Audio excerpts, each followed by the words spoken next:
नमस्ते बच्चों। आज हम प्रथम वर्ष हिंदी की अपठित कहानियों की पहली कहानी मदुआ देखने जा रहे हैं। मदुआ जयशंकर प्रसाद की एक महान कहानियों में से एक है। जयशंकर प्रसाद की अनगिनत कहानियां हैं, लेकिन ये कहानी दिल को छूती है।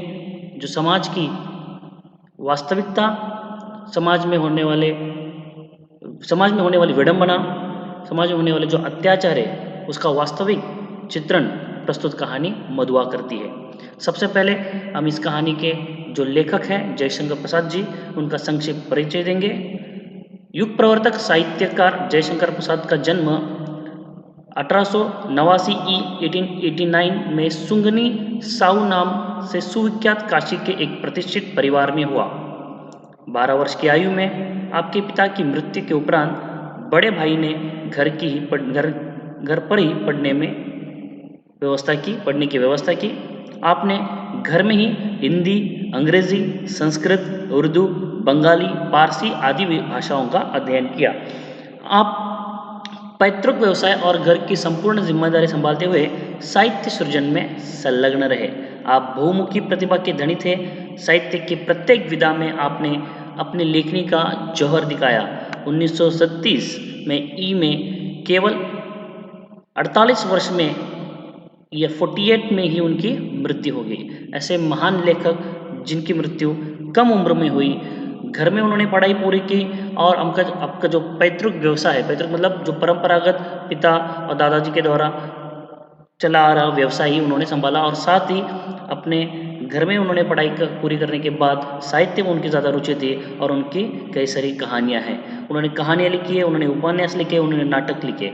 ये जो मदुआ कहानी है, जो सामाजिक कहानी है, जो ये परत दर परत खुलती जाती है। शराबी व्यक्ति के जीवन में बालक मदुआ महत्वपूर्ण भूमिका अदा करता है। उसके आगमन से, उसके आने से शराबी का जीवन सही मायने में रूपायित होता है। वो हर पल बालक मदुआ के बारे में ही सोचने लगता है। बालक के प्रेम में वो अपने जीवन को सार्थक बना लेता है। प्रस्तुत कहानी का चयन बाल मनोदशा से विद्यार्थियों को परिचित कराना तथा बुराई पर अच्छाई की जीत को दर्शाने के उद्देश्य से इस प्रस्तुत कहानी का चयन किया है। बच्चों को, आज के छात्रों को, आज के विद्यार्थियों को बच्चों की जैसी मनोदशा होती है, जो ऐसे कई सारे अनगिनत बच्चे हैं जो समाज से, शिक्षा से वंचित हैं और वो काम करने के लिए मजबूर है। चाइल्ड लेबर, जिसको हम अंडर 14 जो बच्चे होते हैं जिनको पढ़ाई से वंचित रहना पड़ता है, ऐसे बाल जीवन पर एक थोड़ा सा कटाक्ष डालने का काम, थोड़ा सा प्रकाश डालने का काम इस प्रस्तुत कहानी के माध्यम से जयशंकर प्रसाद जी ने किया है। भारत में या विश्व में ऐसे कई सारे देश है, या भारत में कई सारे राज्य है, कई सारी जगह है जहाँ पे आज भी बच्चों को स्कूली पढ़ाई, उनकी प्राइमरी शिक्षा या प्राथमिक शिक्षा उनको मिलता नहीं है। आज भी वो दो वक्त के रोटी के लिए कहीं ना कहीं किसी कारखाने में काम करने के लिए मजबूर है। लेकिन आज कई सारे सरकारों ने, भारत सरकार ने भी ऐसे कई सारे कानून बनाए हैं जिसमें 14 साल के बच्चों को शिक्षा के इस बहाव में लाने के लिए, शिक्षा के इस रास्ते पर लाने के लिए उन्होंने कई सारे कानून बनाए हैं। और 8 से 14 साल के बच्चों के लिए स्कूली शिक्षा को पूरी करने के लिए उन्होंने कंपल्सेशन यहाँ पे किया है, अनिवार्य किया है। और इसलिए आज कई हद तक हम चाइल्ड लेबर या बाल मजदूर को कम देखते हैं, लेकिन फिर भी आज कई सारे शहरों में भी ये बाल मजदूर हमें दिखाई देते हैं। तो चलिए आज इस कहानी की हम शुरुआत करते हैं। मैं कहानी पढ़ते जाऊंगा और जैसे जैसे थोड़े थोड़े पैराग्राफ के साथ साथ मैं उसका थोड़ा एक्सप्लेनेशन भी आपको करूंगा। लखनऊ की एक कहानी है। एक शराबी, जैसे कि मैंने कहा, शराबी कि जीवन का कोई लक्ष्य नहीं होता, दिन रात वो शराब पीता रहता है। दिन रात वो सिर्फ अपने शराब के लिए कैसे पैसे इकट्ठा करने होते हैं, इसका ही उसके सामने लक्ष्य होता है। उसका कोई जीवन में उसका कोई लक्ष्य नहीं होता, उसके जीवन में कोई पड़ाव नहीं होता। और ऐसी एक शराबी की कहानी है जिसके जीवन में मधु आने के बाद किस प्रकार बदलाव होता है। आज इस कहानी को हम देखेंगे। कहानी की शुरुआत इस प्रकार है। आज 7 दिन हो गए, पीने को कौन कहे, छुआ तक नहीं, आज 7वां दिन है सरकार। यहाँ पे सरकार का जिक्र किया है। यहाँ पे लखनऊ के एक सेठ जी है, सरदार जी है, जो अपने बेटे के पास आए हैं और बीच बीच में अपने बेटे के पास आते रहते हैं। उनका बेटा लखनऊ में ही पढ़ाई करता है और उनके हवेली में आकर वो कभी कभी रहते हैं और ये शराबी उनके पास गया है। क्यों गया है ये सभी कहानी में यहाँ पे बताया गया है। तो सरकार ने कहा तुम झूठे हो, अभी तो तुम्हारे कपड़े से महक आ रही है, गंध आ रही है। वो तो कई दिन हुए, 7 दिन से ऊपर कई दिन हुए, अंधेरे में बोतल उड़लने लगा था, कपड़े पर गिर जाने से नशा भी न आया और आपको कहने का क्या कहूँ, सच मानिए ठीक 7 दिन से एक बूंद तक नहीं पी। मतलब शराबी ने ठाकुर सरदार जी से कहा या ठाकुर सरदार सिंह से कहा कि 7 दिन हुए मैंने शराब तक को हाथ तक नहीं लगाया, मैंने उसको देखा तक नहीं। लेकिन सरकार ने कहा तुम क्यों झूठ बोल रहे हो, तुम्हारे कपड़ों से तो ये महक आ रही है, ये गंध आ रही है, ऐसा लग रहा है कि तुम अभी अभी शराब पीकर आए हो और शराब में डूब कर आए हो। इस प्रकार की बातें कही। तो शराबी ने कहा कि नहीं सरकार, मैं सच कह रहा हूँ। तो सुबह जो मैं अगर कहीं बोतल में शराब की अगर बूंद है क्या ढूंढने के लिए गया था, वही बोतल में से कुछ बूंदे मेरे शरीर पर गिर गई और शायद इसीलिए आपको महक आ रही। इस प्रकार की बातें, इस प्रकार की झूठी बातें यहाँ पे शराबी ने सरकार से की। ठाकुर सरदार सिंह हंसने लगे। उनका बेटा लखनऊ में पढ़ता था, ठाकुर साहब भी कभी कभी वहीं आते थे। उनको कहानी सुनने का बहुत चस्का था। ये ठाकुर सरदार सिंह पैसे वाले आदमी थे, ठाकुर जी हैं, उनको अपना समय बिताने के लिए कुछ ना कुछ मनोरंजन का, क्योंकि तत्कालीन स्थिति में ऐसा कुछ सोशल मीडिया नहीं था, इतना इंटरनेट टेलीविजन का ज़माना इतना आगे नहीं बढ़ा था। तो ऐसे बड़े बड़े लोग अपने दरबार में, अपने महल में, अपनी कोठरी में, अपने हवेली में कुछ ना कुछ अपने मनोरंजन के लिए लोगों को बुलाते थे और अपना मनोरंजन करते थे। अपना समय यहाँ पे धीरे धीरे कैसे व्यतीत होता था इसके बारे में वो सोचते थे। तो ठाकुर सरदार को कहानी सुनने का बहुत आदत थी, चस्का था, और इसलिए वो बीच बीच में शराबी जैसे लोग या जैसे शराबी है उसमें ऐसे कई सारे लोग उनके हवेली में जाते थे और उनका मनोरंजन करते थे। तो शराबी को भी कहानियाँ सुनाने का बहुत शौक था और वो अपनी कहानियाँ इसलिए सुनाता था ताकि उसको 2 वक्त की रोटी के लिए नहीं बल्कि उसको शराब पीने के लिए कुछ पैसे मिल जाए। तो खोजने पर यही ठाकुर सरदार सिंह हंसने लगे। लखनऊ में उनका बेटा पढ़ता था, उनको कहानी सुनने का चस्का था। खोजने पर यही शराबी मिला और रात को, दोपहर में, कभी कभी सवेरे भी आता था, अपनी लच्चेदार कहानी सुनाकर ठाकुर का मनोविवाद करता था, उनका मनोरंजन करता था। ठाकुर ने हंसते हुए कहा तो आज पियोगे ना? ठाकुर जी ने कहा तो 7 दिन से तुमने पिया नहीं, तो शायद तुम्हें आज पीने के लिए मिलेगा तो क्या तुम पियोगे? झूठ कैसे कहूँ, आज तो जितना मिलेगा सब पीऊंगा। 7 दिन चने चबेने पर बिताए हैं, किस लिए? 7 दिन से कुछ नहीं खाया पिया, 7 दिन से एक बूंद तक नहीं छुआ, आज तो मिलेगी तो जरूर पीऊंगा। शराबी ने ठाकुर से कहा कि एक शराबी को अगर 7 दिन शराब नहीं मिली हो, अगर उसने सामने वाले किसी ने कहा क्या मैं आज तुम्हें शराब देता हूँ तुम पियोगे, तो जरूर वो पीने के लिए आगे बढ़ेगा और उस शराब के लिए वो कुछ भी करने के लिए तैयार है। तो अद्भुत, 7 दिन पेट काट कर आज अच्छा भोजन न करके तुम्हें पीने की सूझी है। ये भी देखो, तुमने तो 7 दिन से कुछ खाया पिया नहीं ऐसा कहते हो, साथ ही तुमने पिया भी नहीं। अगर मैंने तुम्हें शराब दी, तुम शराब पीने के लिए तैयार हो, लेकिन कैसे वो आदमी हो?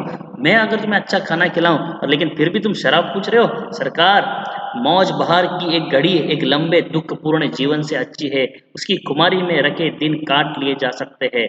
तो मतलब शराबी ने बहुत बड़ी बड़ी बातें करते हुए कहा कि सरकार, ये मौज बहुत बाहर की बहुत लंबी घड़ी है, मतलब एक दुख भरा जीवन पूरा होने के बाद 7 दिन, मतलब 7 दिन शराबी ने शराब नहीं पी और ऐसा उसको लग रहा है कि उसके जीवन के 7 दिन पूरी तरह बर्बाद हो गए, 7 दिन दुख भरे उसके जीवन में चले गए और 7 दिन के बाद उसके जीवन में खुशी आई है। उसके जीवन में अभी शराब उसको पीने के लिए मिलने वाली है, इसलिए उसका जीवन बहुत, वो आज का दिन उसके लिए बहुत महत्वपूर्ण है और खाने पीने की उसको सूझ नहीं रही है बल्कि सिर्फ शराब पीने की उसको सूझ रही है। तो अच्छा, आज दिन भर तुमने क्या क्या किया बताओ मुझे। मैंने, अच्छा सुनिए, सुबह कोहरा पड़ा था, अर्थात थोड़ी ठंड थी, लखनऊ में थोड़ी ठंडी होती है, सर्दियों के मौसम में ज़्यादा ठंड पड़ती है। मेरे धुआं से कंबल सा वो भी सूर्य के चारों ओर लिपटा था, हम दोनों मुंह छुपाए पड़े थे, अर्थात कंबल, अर्थात उसकी जो बेडशीट है उसके बारे में यहाँ पे शराबी कह रहा है। ठाकुर साहब ने हंसकर कहा, अच्छा तो इस मुंह छिपाने का कोई कारण है? मतलब तुमने सूरज निकला था, हमेशा शराबी लेट उठता है क्योंकि उसके जीवन में कोई उद्देश्य नहीं है, उसका कोई काम नहीं है, तो उठकर तो क्या करेगा, इसलिए लेट उठता है। और सूरज तो निकला था, तो ठाकुर साहब ने पूछा तो तुम मुंह छुपाए क्यों बैठे थे, अर्थात इतना देर तक क्यों सो रहे थे? 7 दिन से एक बूंद भी गले ना उतरी, भला मैं कैसे मुंह दिखा सकता था। और जब 12 बजे धूप निकली तो फिर लाचारी थी। उठा, हाथ मुंह धोने में जो दुख हुआ सरकार, वो क्या कहने की बात है। पास में पैसे बचे थे, चना चबाने से दांत भाग रहे थे, कटी कटी लग रही थी। पराठे वाले यहाँ पहुंचा तो धीरे धीरे खाता रहा और अपने को सेंकता भी रहा। फिर गोमती किनारे चला गया। घूमते घूमते अंधेरा हो गया, बूंदें पड़ने लगी थी। तब कहीं भाग के आपके पास आ गया। मतलब दिन भर उसने कहा कुछ काम धंधा नहीं है, खाने पीने के लिए पैसे बचे नहीं थे, तो मैंने उठा, 12 बजे उठा, धूप निकली हुई थी, थोड़ी सर्दी कम हो चुकी थी। उसके बाद गोमती किनारे चला गया, इधर उधर की बातें की और शाम को वापस आपके पास मैं चला आया। तो क्या कर सकता हूँ, 7 दिन से तो शराब मिली नहीं। अब सोचा कि आज मुझे शराब, आप आए हैं, आप शराब जरूर देंगे, शराब जरूर पिलाएंगे, इस सोच में मैं आपके पास चला आया हूँ। अच्छा, जैसे कि मैंने पहले ही कहा कि सरकार को या ठाकुर सरदार सिंह को कहानी सुनने का बहुत चस्का था, उसको आदत थी। और इसलिए उन्होंने एक पुरानी बात, क्योंकि बीच बीच में शराबी उनके हवेली में आता था और उन्होंने पुरानी जो कहानी थी, गडरी वाली की कहानियाँ जब शराबी ने सुनाई थी, उस कहानी के बारे में याद करते हुए, याद दिलाते हुए उन्होंने शराबी से कहा, जो उस दिन तुमने मुझे गडरी वाली कहानी सुनाई थी ना, जिसमें आसिफुद्दौला में उस लड़की का आंचल बुने हुए बट्टे के दाने के बदले मोतियों से भर दिए थे, उसका क्या सच है।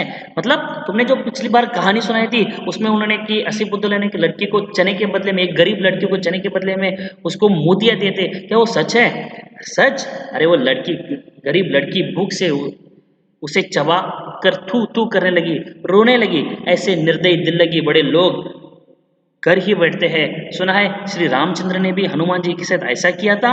ठाकुर साहब ठक्का मारकर हंसने लगे। मतलब ठाकुर साहब को मजाकिया कहानियां पसंद है और उन्होंने पिछली बार की कहानी का किस्सा उनको पूछा शराबी को, क्या तुमने कहा था कि वो बात सच है कि एक गरीब लड़की को एक आसिफुद्दौला ने चने के बदले में, जिसको भूख लगी थी उसको चने के बदले में उसको क्या दिए थे, मोतियां दिए थे। लेकिन उस गरीब बेचारी लड़की उस चने का और मोतियों का फर्क क्या समझी और उसने चने समझकर मोती खा लेते और उसने बाद में थू थू करके उसके मोतियों को फेंक दिया था। तो इस प्रकार बड़े लोग गरीब लोगों की भावनाओं को कैसे समझ सकते हैं। इस प्रकार ठाकुर साहब ने, शराबी ने ठाकुर साहब को कहा, लेकिन ठाकुर साहब तो बहुत अमीर है, उनको भी इन बातों से कोई लेना देना नहीं था, उनकी कदर नहीं थी। वो इस बात पर दुख करने के बजाय हंसने लगे। पेट पकड़कर हंसते हंसते लौट गए, सांस बटोरते हुए संभल कर बोले, और बड़प्पन कहते किसे, कंगाल तो कंगाल है, गधी लड़की कहेंगी, भला उसने कभी मोती देखे हैं। चने चबाने लगी। मैं सच कहता हूँ, आज तक तुमने जितनी कहानियां सुनाई सबसे ये बड़ी ठीस थी, मजेदार थी। शाहजादों के दुकड़े, रंग महल की अभागिनी बेगम के निष्फल प्रेम, करुण कथा और पीड़ा से भरी हुई कहानियां की तुम्हें आती है, पर ऐसी हंसाने वाली कहानी और सुनाओ तो मैं आप अपने सामने ही बढ़िया शराब पिला सकता हूँ। तुमने बहुत सारी दुख भरी कहानी सुनाई है, बहुत सारी मार्मिक कहानी सुनाई है, भावनिक कहानी सुनाई है, रंग महलों में नाचने वाली उस बेगमों की करुण भरी कहानी सुनाई है, लेकिन आज मुझे तुमसे ऐसी कहानी सुननी है जिसमें मजा आए, जिसमें मेरा मनोरंजन होए और मैं हंस पड़ूं, तब मैं जाके तुम्हें आज शराब पिलाऊंगा। सरकार, बूढ़ों से सुने हुए वे नवाबी के सोने से दिन, अमीरों की रंग रलियां, दुखियों की दर्द भरी आहें, रंग महलों में घुट घुट कर मरने वाली बेगमें अपने आप सिर में चक्कर काटती है, मैं उनकी पीड़ा से रोने लगता हूँ। अमीर कंगाल हो जाते हैं, बड़े बड़ों के घमंड चूर होकर धूल में मिल जाते हैं, तब भी दुनिया बड़ी पागल है, मैं उसके पागलपन को भूलने के लिए शराब पीने लगता हूँ। सरकार, नहीं तो ये बुरी बला कौन अपने गले लगा। देखो शराबी कितना समझदार है, शराबी अपने आप को कितना अक्लमंद समझता है कि अगर मैं क्यों शराब पीता हूँ, ये शराब मेरे आदत नहीं है, लेकिन क्या करूँ, इस समाज में होने वाले अत्याचार है, समाज में होने वाले ये जो भेदभाव है, अमीर लोग गरीबों के साथ करने वाले जो अत्याचार है, रंग महलों में नाचने वाली जो औरत है, बेगमें है, उनका दुख मुझसे देखा नहीं जाता, उनकी पीड़ा मुझसे देखी नहीं जाती, और इनका दुख भूलने के लिए मैं ये शराब पीता हूँ। नहीं तो ये बुरी बला है, ये बुरी आदत है, एक बार लग जाए तो छूटती नहीं। ऐसी बुरी आदत को मैं क्यों पीऊँ, लेकिन क्या करूँ, मेरी मजबूरी है, मैं दुख में पीता हूँ। कितनी झूठी बातें शराबी उस सरकार से कर रहा है ताकि उसको शराब मिले। ठाकुर साहब ऊँघने लगे थे। अंगीठी में कोयले दहक रहा था। शराबी सर्दी से ठिठुर जा रहा था। वो हाथ सेकने लगा। सहसा नींद में चौंक कर ठाकुर साहब ने कहा, अच्छा जाओ, मुझे नींद लग रही है, वो देखो 1 रुपये पड़ा है, उठा लो, लल्लू को भेजते जाओ। अभी ठाकुर साहब को नींद आ रही है। उन्होंने नींद में कहा, जाओ वहाँ से 1 रुपये उठाओ और तुम यहाँ से चला जाओ, जाते जाते हमारे जो लल्लू लल्लू है उनको मुझे यहाँ पे भेजते चलो। शराबी रुपया उठाकर धीरे से खिसका। लल्लू था ठाकुर सरदार का जमादार, उनके यहाँ पे काम करने वाला एक जमादार था। उसे कोसते हुए जब वो फाटक पर की बगल की वाली कोठरी के पास पहुंचा तो उसे सुकुमार कंठ से, एक अच्छी कंठ से किसी के सिसकने की, रोने की शब्द सुनाई पड़े, रोने की आवाज सुनाई पड़ी। वो खड़ा होकर सुनने लगा। जैसे ठाकुर सर ने कहा कि लल्लू जमादार को भेज दो, तो वहां पे बाहर चला गया। वो दरवाजे के यानी गेट के फाटक के पास एक कमरा था जो नौकरों के लिए रखा हुआ था। वहां के अंदर से एक छोटे से बहुत ही सुंदर कंठ के वाले एक बच्चे के रोने की आवाज यहाँ पे शराबी ने सुनी थी। तो अंदर से आवाज आ रही थी, एक आदमी एक बच्चे को डांट रहा था। क्या डांट रहा था? तो सुअर रोता क्यों है? कुंवर साहब ने 2 ही लातें लगाई है, कुछ गोली तो नहीं मारी? कर्कश स्वर से लल्लू बोल रहा था, किंतु उत्तर में सिसकियों के साथ एक आधी हिचकी भी सुनाई पड़ रही थी। अब और भी कठोरता से लल्लू ने कहा, मधुआ जा सो, नखरा न कर, नहीं तो उठूंगा तो खाल खदेड़ दूंगा, समझा ना? शराबी चुपचाप सुन रहा था। बालक की सिसकियां बढ़ने लगी थी। फिर उसे सुनाई पड़ा, ले अब भागता है कि नहीं? क्यों मार खाने पर तुला है? मतलब जो ठाकुर सरदार सिंह का जो जमादार है वो अंदर मधुआ नाम के एक छोटे से बालक को डांट रहा था और वो कह रहा था कि हमारे कुंवर साहब ने, अर्थात ठाकुर सरदार सिंह के बेटे ने तुम्हें 2 लातें ही मारी है। ये मधुआ ठाकुर सरदार सिंह अर्थ के बेटे जो है उनके यहाँ काम करता है। और जो बड़े बड़े लोग होते हैं उनको अलग अलग शौक होते हैं, खेलने का अलग अलग शौक होता है। वो दिन भर उनके साथ जो वो खेलते थे और उनका जो खेलने का जो सामान है वो उनको लेकर उनके साथ आगे पीछे करता था। शाम को आकर उनकी सेवा करता था, उनके घर में नौकरी करता था, उनके घर में काम करता था। लेकिन अब वो रो रहा है और उसका जो जमादार उसको मार रहा है कि हमारे ठाकुर सरदार ने तुम्हें 2 ही लातें मारी है, 2 ही, तुम्हें गोली तो नहीं मारी ना? तो इतनी कर्कश, इतनी कठोरता वाली बातें जमादार मधुआ से कर रहा था। लेकिन मधुआ सिर्फ चुपचाप बिना कोई उनको उल्टा जवाब दिए सिर्फ रोते जा रहा था। बीच बीच में वो हिचकियाँ दे रहा था, क्योंकि शायद उसको शायद भूख लगी थी या उसको मार पड़ने से उसको ज़्यादा दर्द हो रहा था। शराबी इस बातों को चुपचाप बाहर सुन रहा था। बालक की सिसकियाँ बढ़ने लगी थी। फिर उसने सुना कि ले अब भाग। इतना शराबी ने सुना। भयभीत बालक अब कोठरी से बाहर आ गया था। शराबी ने उसके छोटे से सुंदर गोरे मुंह को देखा। आंसू की बूंदें ढुलक रही थी। बड़े दुलार से उसका मुंह पोंछते हुए उसे लेकर वो फाटक के बाहर चला गया। 10 बजे थे, कड़ाके की सर्दी थी। दोनों चुपचाप चलने लगे थे। शराबी की मौन शांतता, सहानुभूति अर्थात सिंपत्ति को उस छोटे से सरल हृदय ने स्वीकार कर लिया था। वो चुप हो गया। अभी वो एक तंग गली, एक छोटी सी गली पर रुका ही था कि बालक से फिर से सिसकने की, रोने की आहट ही। वो झड़क कर बोला, शराबी झड़क कर बोला, अब क्यों रोता है छोकरे? मैंने दिन भर कुछ खाया नहीं है, कुछ खाया नहीं है। इतने बड़े अमीर के यहाँ रहते हो और दिन भर तुझे खाने को नहीं मिला? चुपचाप दोनों उस कोठरी से बाहर निकल कर जा रहे थे। आगे शराबी था, पीछे वो बालक जा रहा था। एक अंधेरी गली है, छोटी सी संकरी गली थी। वहां पे जाकर थोड़ी देर के बाद बालक रुक गया और ज्यादा रोने लगा। तब शराबी ने कहा, क्यों रो रहे हो? अभी तो मेरे पीछे पीछे आ रहे हो, क्या हुआ? मुझे बहुत भूख लगी है, मैंने अब तक कुछ खाया पिया नहीं है। शराबी ने कहा, चल झूठे, इतने बड़े अमीर घर में रहते हो, काम करते हो और तुम्हें खाने के लिए रोटी भी नहीं मिली? यही कहने में गया था जमादार के पास, मार तो रोज ही खाता हूँ, आज खाना ही नहीं मिला। कुंवर साहब का ओवरकोट लिए मैं खेल में दिन भर साथ रहा था। 7 बजे लौटा हूँ तो और भी 9 बजे तक कुछ काम करना पड़ा। आटा रख नहीं सका तो रोटी बनती तो कैसे? जमादार से कहने गया था। भूख की बात कहते कहते बालक के ऊपर उनकी दीनता और भूख ने एक साथ ही जैसे आक्रमण ही कर दिया। वह फिर हिचकियाँ लेने लगा। भूख लगी थी, ये कहने के लिए तो जमादार साहब के पास गया था। दिन भर हमारे कुंवर साहब का ओवरकोट, एक ब्लेजर होता है जिसको पकड़े दिन भर ये मधुआ उनके आगे पीछे करता रहा। शाम को 7 बजे लौटा था। उनके 7 से बजे तक 9 बजे तक इधर उधर के घर के काम किए और आटा उन्होंने रखा नहीं था। तो आटा नहीं रखा, अगर नहीं है तो मैं रोटी कैसे बना सकता था। इन्हीं बातों को मैं जमादार के पास कहने के लिए गया था, लेकिन जमादार ने रोटी के बदले में मार दी। हर रोज की तरह मैं मार खाता हूँ, आज मुझे रोटी तो दे दो। ये बात करने के लिए मैं जमादार के पास गया था, लेकिन उन्होंने भी उसको मार कर, वहां से डांट कर उन्होंने मुझे भगाया।